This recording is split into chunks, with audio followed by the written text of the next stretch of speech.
O programa Meio Ambiente Industrial na TV traz mais um importante meio de divulgação para que a empresa e os profissionais que atuam diretamente no setor de meio ambiente industrial divulguem seus produtos e serviços, interagindo com um público diferenciado e que está interessado em promover ações estratégicas que ajudem na implementação da sustentabilidade em seus negócios.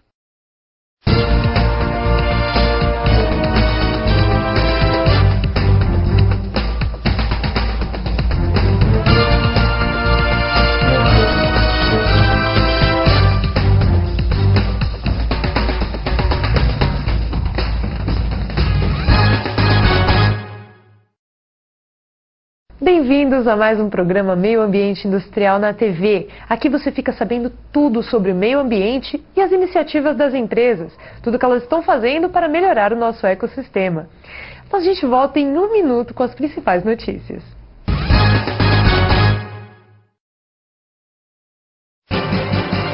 Participe do maior evento da América Latina no setor de meio ambiente industrial. 13ª FIMAI, Feira e Seminário Internacional de Meio Ambiente Industrial e Sustentabilidade, de 8 a 10 de novembro, no Expo Center Norte, Pavilhão Azul, em São Paulo. Visitação gratuita das 14 às 21 horas.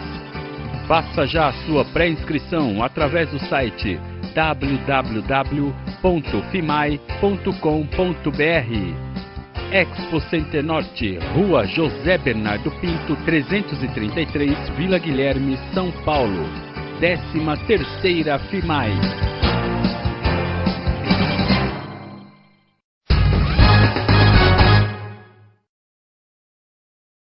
De volta com o programa Meio Ambiente Industrial na TV. A Landix, empresa da área de tecnologia da informação com sede em Uberlândia, Minas Gerais, que há 11 anos atua com foco exclusivo em mobilidade, defende o consumo consciente, no qual o desperdício e a poluição são substituídos pela cooperação, um conjunto de atitudes voltadas para o desenvolvimento sustentável. Na prática, a Landix desenvolve várias ações para minimizar os impactos ambientais. Mesmo oferecendo o serviço considerado limpo, os funcionários são estimulados a fazer pequenos gestos que geram uma grande mudança. Foi implantado um sistema de gestão ambiental e, entre várias ações, a empresa promove a separação e recicla 95% do lixo que são entregues à ACA, Associação de Recicladores e Catadores Autônomo. Também foram instalados coletores para água que decanta nos equipamentos de ar-condicionados espalhados pela empresa. Essa água coletada é utilizada na limpeza do prédio. Os colaboradores ainda são incentivados a recolher pilhas usadas. Bimestralmente, a empresa faz o sorteio de um vale-livro para aquele que traz mais pilhas, que são classificadas e pontuadas de acordo com o tamanho. Quem soma mais pontos ganha o presente. No final de 6 meses foram recolhidos aproximadamente 50 quilos de pilhas e baterias. Além da reciclagem de resíduos sólidos e da coleta de pilhas, a empresa ainda dá preferência para a compra de matéria-prima ou prestação de serviço de empresas que também sigam os princípios de responsabilidade ambiental. Com o passar do tempo, todos os colaboradores mostraram interessados no processo e a sustentabilidade virou cultura no ambiente de trabalho da Landix. Uma iniciativa inédita no Brasil uniu as multinacionais Hillerman, Rhodia e Banco HSBC, que apesar de atuarem em segmentos diferentes do mercado, acabam se interrelacionando quando a questão envolve a produção, uso e descarte dos lacres usados para selar malotes que transportam valores e documentos importantes. O projeto piloto surgiu em dezembro de 2010 por iniciativa de Vanessa Premoli, gerente de qualidade da Hillerman no Brasil. A intenção era criar um processo que permitisse recolher os lacres e reaproveitá-los como matéria-prima para a produção do mesmo tipo de produto. Os lacres fabricados pela Hillerman, com unidade localizada em Jundiaí, São Paulo, utilizam o nylon como matéria-prima e têm como fornecedor a Rhodia. O HSBC é um dos muitos bancos que compram milhares desses produtos todos os meses. O projeto favorece o meio ambiente, pois, se descartado incorretamente, o nylon leva em torno de 500 anos para se decompor. Através do projeto, é possível juntar 30% do nylon reutilizado com 70% de matéria-prima virgem para conseguir produzir lacres com as mesmas qualidades e especificações técnicas daqueles feitos integralmente com matéria-prima virgem. Em 4 meses de implantação, o projeto já conseguiu reaproveitar 1 tonelada de produto. Isso, no processo de refabricação, representa a possibilidade de se produzir novamente 636 mil. Desde o dia 2 de maio, o Pão de Açúcar parou de distribuir gratuitamente sacolas plásticas. Além de fazer bem para o meio ambiente, essa medida propaga a consciência ambiental entre os usuários da rede. A iniciativa acontece nas lojas da Vila Clementino, na cidade de São Paulo, e de Indaiatuba, no interior paulista.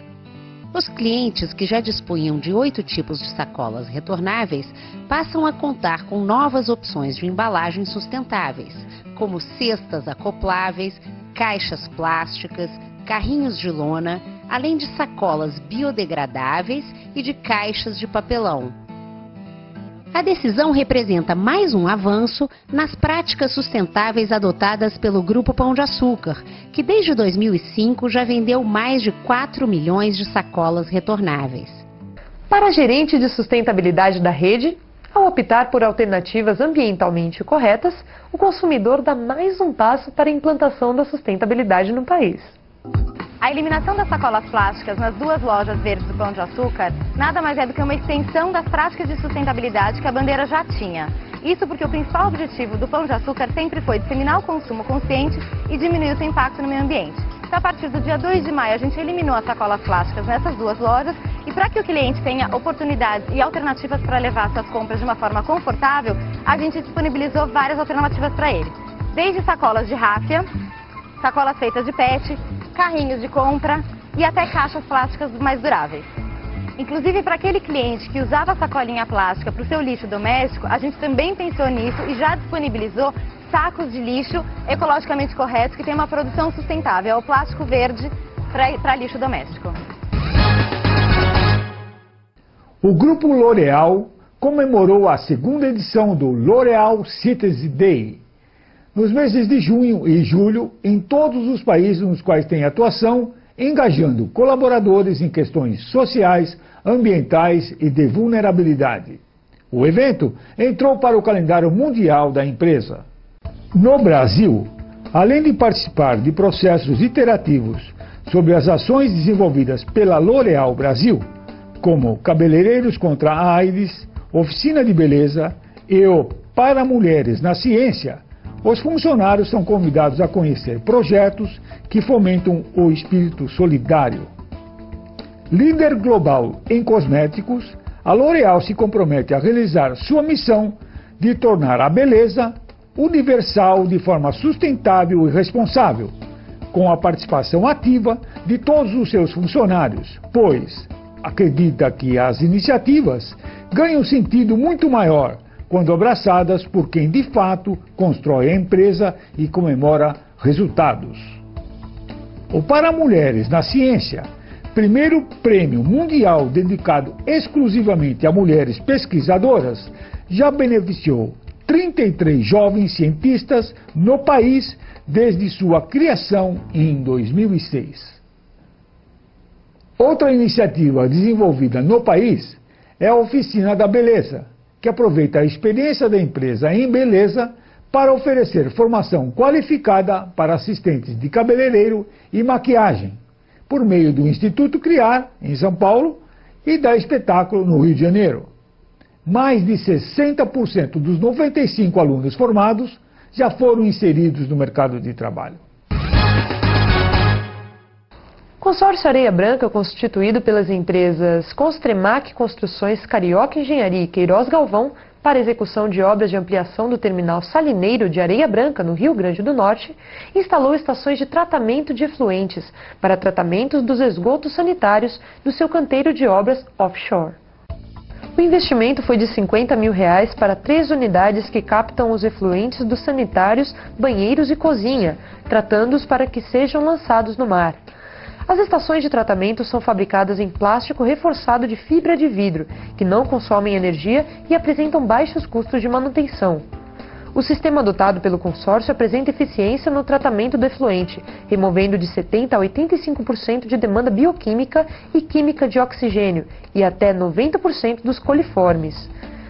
Apesar das especificações do equipamento garantir o tratamento dos efluentes, o consórcio realiza periodicamente análise do descarte, sendo que os resultados estão dentro dos padrões e condições de lançamento dos efluentes, conforme a resolução CONAMA 397/2008. Além do aperfeiçoamento dos serviços e da contenção de gastos, a adoção deste sistema pela empresa também ajudou nos processos de qualidade do tratamento da água residual e também contribuiu para o bem-estar dos funcionários, porque o sistema não possui odor, vazamentos e não há necessidade de contato manual para manutenções. Estas foram as principais notícias da semana. No próximo bloco, você confere as tecnologias.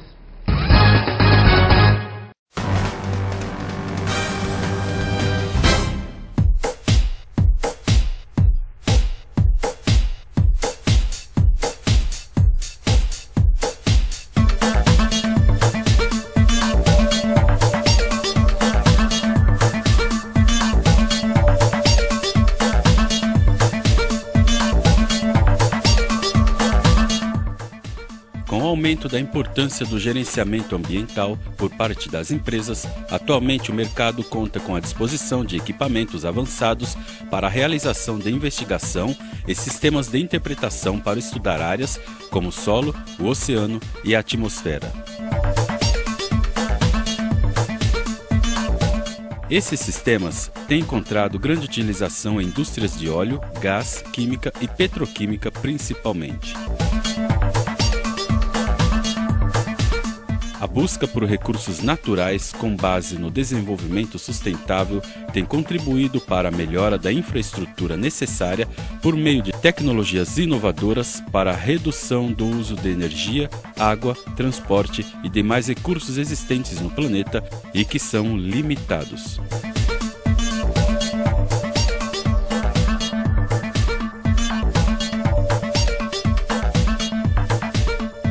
Para atuar de forma sustentável, muitas empresas estão adotando tecnologias especializadas para o estudo e monitoramento das áreas.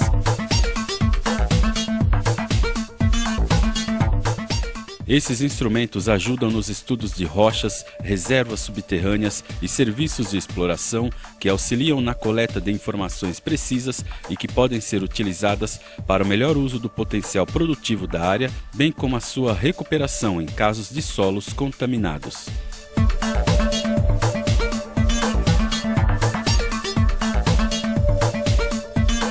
Para o sucesso do empreendimento, é importante que as informações preliminares e as localizações possíveis dos reservatórios e locais contaminados sejam as mais detalhadas e confiáveis possíveis, o que exige um mapeamento metódico das áreas em estudo.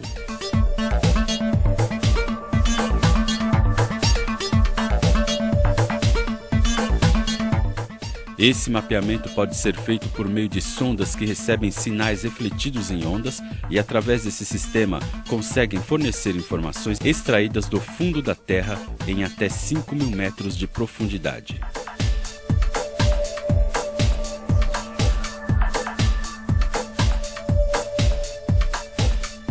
Esse trabalho conta com o apoio de profissionais especializados e multidisciplinares, como geólogos, biólogos, técnico em gestão ambiental, entre outros, que conduzem as pesquisas através de amostras retiradas do solo. No caso dos oceanos, o mapeamento pode ser feito com o uso de veículos operados remotamente e veículos autônomos submarinos, oferecendo todo o histórico geofísico, geológico e de informações topográficas, cobrindo ao máximo a área de estudo. Já os locais considerados contaminados contam com etapas de estudos que abrangem a avaliação preliminar, a investigação confirmatória, a investigação detalhada, a avaliação de risco e a remediação.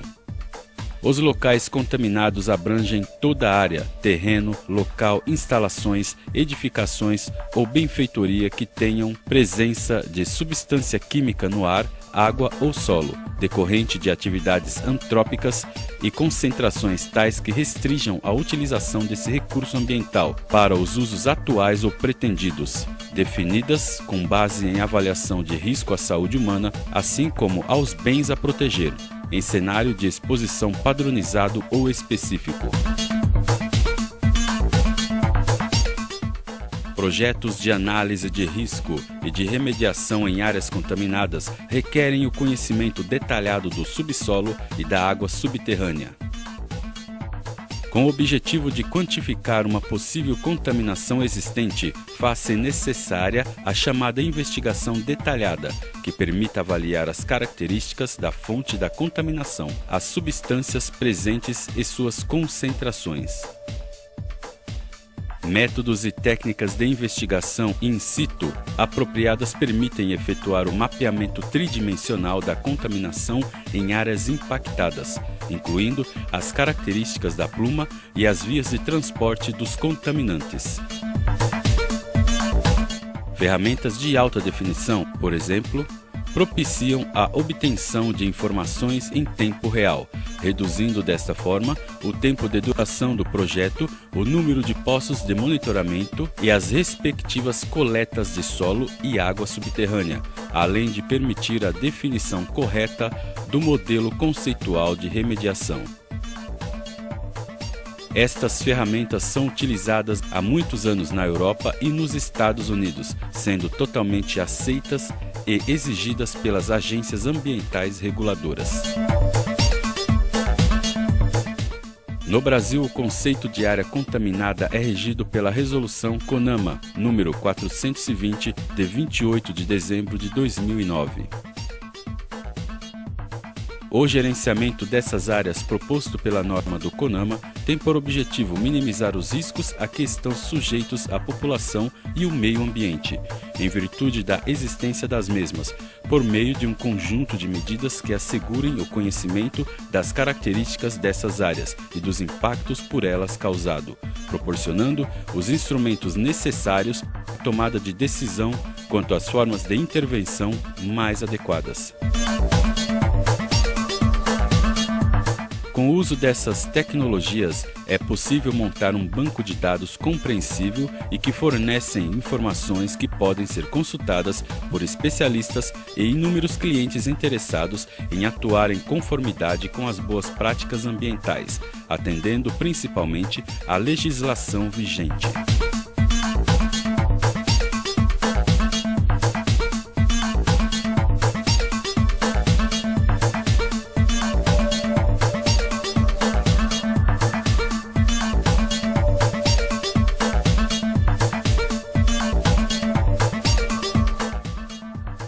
O uso dessas tecnologias envolve investimentos consideráveis, mas o grande leque de serviços e equipamentos auxiliam para que as empresas mantenham os riscos ambientais gerenciáveis e atuem em prol da sustentabilidade do planeta.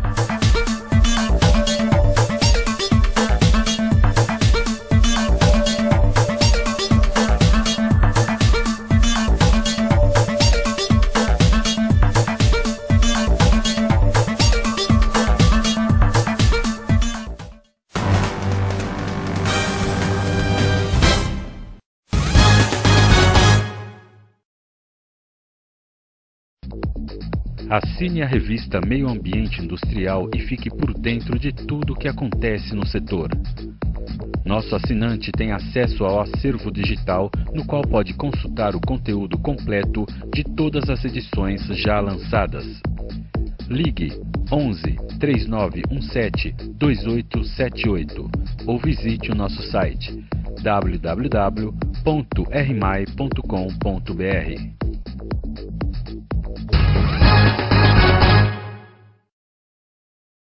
A Política Nacional de Resíduos Sólidos é uma novidade para o país. Embora tenha ficado 20 anos em tramitação no Congresso Nacional, agora a lei foi aprovada. Quais são os próximos passos das empresas? Foi isso que a gente foi conferir no encontro técnico de gerenciamento de resíduos sólidos. A atuação do setor produtivo com relação ao gerenciamento de resíduos é uma questão fundamental para a preservação do ecossistema. No Brasil, essa questão já é discutida, sobretudo quando se trata de resíduos produzidos pela indústria. De acordo com especialistas, nos últimos 10 anos, para grande parte das empresas, está muito claro que é preciso reduzir, reutilizar e reciclar para diminuir a geração de resíduos. Atualmente existem diversos instrumentos disponíveis para que as empresas façam o gerenciamento de resíduos de forma correta.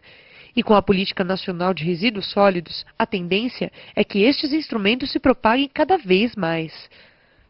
Com a regulamentação à Política Nacional de Resíduos Sólidos, muitas empresas terão que se adaptar a esta nova realidade. É sobre isso que hoje a revista Meio Ambiente Industrial realiza em parceria com a Interação Ambiental este encontro técnico. Para mostrar uma visão geral do gerenciamento de resíduos no Brasil, desde aspectos práticos e algumas tecnologias disponíveis, até como fazer a adequação de municípios e empresas em conformidade com a Política Nacional de Resíduos Sólidos, vários especialistas marcaram presença durante o encontro. As grandes indústrias já praticam, né, o que foi estabelecido na política, na prática, né? Já existe um plano de gerenciamento de resíduos, já existe algumas atividades, algumas indústrias que já têm isso pré-estabelecido, né? Talvez o grande foco seja as pequenas empresas, os pequenos empreendimentos, né, que não têm um respaldo talvez técnico de legislação para poder estar operacionalizando em si a política nacional. Você fazendo a gestão ambiental de uma maneira adequada, né, ela traz marketing ambiental, retorno até financeiro, é possível, né, e as empresas que não estão adequadas, né, possibilidade de acidentes, riscos, né, no transporte, na operação em si, contaminação do solo, contaminação do lençol freático, enfim, problemas que nenhuma empresa quer para si. Sobre o coprocessamento de resíduos, o palestrante Marcos Otávio ressalta a importância do tema. O coprocessamento de resíduos em fornos de cimento hoje é uma das destinações mais nobres dentro da hierarquia de resíduo, depois dos 3 R's que a gente chama de reutilização, né? Reciclagem e evitar aí os desperdícios. E o coprocessamento basicamente é o quê? Você utilizar os fornos de cimento com as condições controladas de emissões e garantir assim que você tenha a queima completa dos seus resíduos. E qual que é a grande vantagem do coprocessamento? Você controla as emissões e, além disso, garante que as cinzas formadas no seu processo são completamente incorporadas na estrutura do seu cimento.